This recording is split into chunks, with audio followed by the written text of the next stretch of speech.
इसीलिए गोस्वामी जी लिखते, सापत ताड़त परुष कहंता, श्राप देता हुआ, मारता हुआ, कठोर वाणी बोलता हुआ भी ब्राह्मण पूज्य है। और पूज्य भी प्रशील गुणहीना,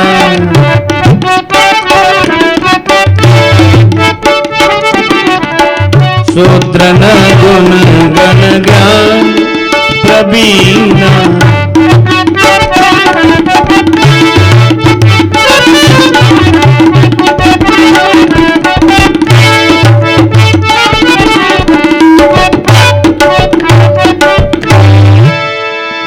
पूज्य विप्रशील गुणहीना, शूद्र न गुण गण ज्ञान प्रवीण। आज समाज में इन चौपाइयों का बड़ा मजाक बनाया जा रहा है और लोग कहते हैं कि ये तुलसीदास जी की विकृत मानसिकता थी। नहीं, ग्रंथों में अक्षर अक्षर सही लिखा है और तुम्हारी समझ में नहीं आ रहा तो ग्रंथ क्या करें। अरे भाई, ग्रंथों में ज्ञान है लेकिन वो ज्ञान तुम्हारे में भी तो हो। यस्य नास्ति स्वयं प्रज्ञा शास्त्रम तस्य करोति किम, नेत्राभ्याम विहीनस्य दर्पणा किम करिष्यति। जिसके खुद की बुद्धि नहीं है, शास्त्र उसका क्या करेगा।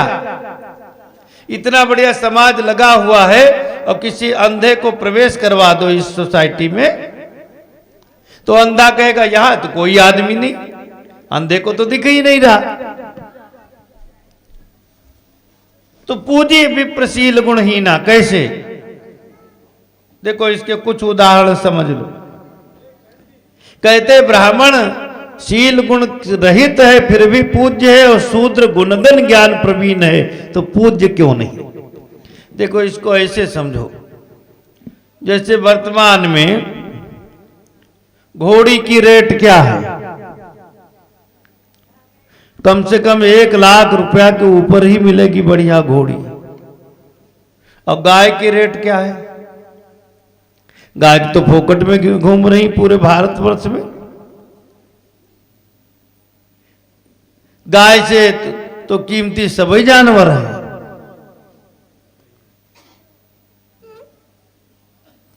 अब कहो कि जो लोग प्रश्न करते हैं ब्राह्मण पूज्य है शूद्र क्यों नहीं पूज्य है, अगर वो पढ़ा लिखा है विद्वान है, तो भैया पढ़ा लिखा विद्वान है उसका उससे फायदा मिल रहा है। पर घोड़ी 1 लाख की है और गाय फोकट में मिल जाती है।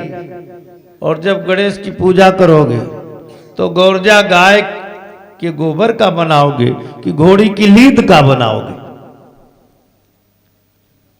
गाय का गोबर शास्त्रों ने पूज्य माना है, लीद घोड़े की पूज्य नहीं है। घोड़ी की मार्केट वैल्यू है लेकिन घोड़ी पूज्य नहीं है, पूज्य गाय है। अच्छा, शीशम साखू सागौन देवदार चंदन आदि के आगे तुलसी है किसी काम की। शीशम साखू देवदार चंदन इत्यादि जो वृक्ष हैं इनकी लकड़ी कितनी कास्टली होती, इनके आगे तुलसी तो कुछ नहीं है। पर शीशम साखू देवदार चंदन चीड़ ये जो वृक्ष हैं इनकी लकड़ी मार्केट वैल्यू बहुत है पर ये पूज्य नहीं है। ठाकुर जी का भोग लगाओगे तो शीशम साखू चंदन की पत्ती पड़ेगी नहीं। शास्त्र ने कहा है ये लकड़ी कीमती है तो कीमती लकड़ी की वैल्यू है पर ये पूज्य नहीं लकड़ी, पूज्य तो तुलसी दल है। नंबर 3 बात, हीरा जवाहरात नीलम माणिक्य पुखराज आदि अनेकों बेश कीमती पत्थर हैं जिनके आगे शालिग्राम और नर्मदेश्वर महादेव कुछ नहीं है मार्केट वैल्यू में। मार्केट वैल्यू नीलम की है कि शालिग्राम की, पन्ना पुखराज की मार्केट वैल्यू है कि शालिग्राम नर्मदेश्वर की। मार्केट वैल्यू भले ही अन्य पत्थरों की शालिग्राम भगवान और नर्मदेश्वर महादेव से बहुत ज्यादा है, पर वह पूज्य नहीं है। आप सोने की अंगूठी पहने हुए हो, उसमें नीलम जड़ा है, लाखों रुपए की अंगूठी पहने हो, तो उस अंगूठी का स्नान करा करके चरणामृत कोई लेगा? चरणामृत तो शालिग्राम भगवान का लिया जाएगा। और शालिग्राम भगवान अगर लोक दृष्टि में बहुत कीमती होते तो कोई ब्राह्मण सत्यनारायण की कथा भी नहीं बांट पाता, क्योंकि सत्यनारायण भगवान उसके लूट लिए जाते। तो ब्राह्मण नर्मदेश्वर महादेव, ब्राह्मण नर्मदेश्वर महादेव की तरह है, वह शालिग्राम भगवान की तरह पूज्य है। तुम नीलम माड़े की पन्ना पुखराज जैसे हो तो तुम्हारी वैल्यू है, ऐसा नहीं कि वैल्यू नहीं, पर तुम पूज्य नहीं हो। ब्राह्मण तुलसी जैसा है और तुम शीशम साखू देवदार और चंदन चीड़ जैसे हो, तुम्हारी मार्केट वैल्यू है, पर तुम पूज्य नहीं हो। तो इसीलिए गोस्वामी जी ने कहा, पूज्य विप्रशील गुणहीना, शूद्र न गुण गण ज्ञान प्रवीण। शूद्र जब कोई अच्छे आचरण करता है, वर्णाश्रम व्यवस्था से चलता है, तो शूद्र अगले जन्म में वैश्य होता है। वैश्य वर्णाश्रम धर्म का पालन करता है तो क्षत्रिय होता है।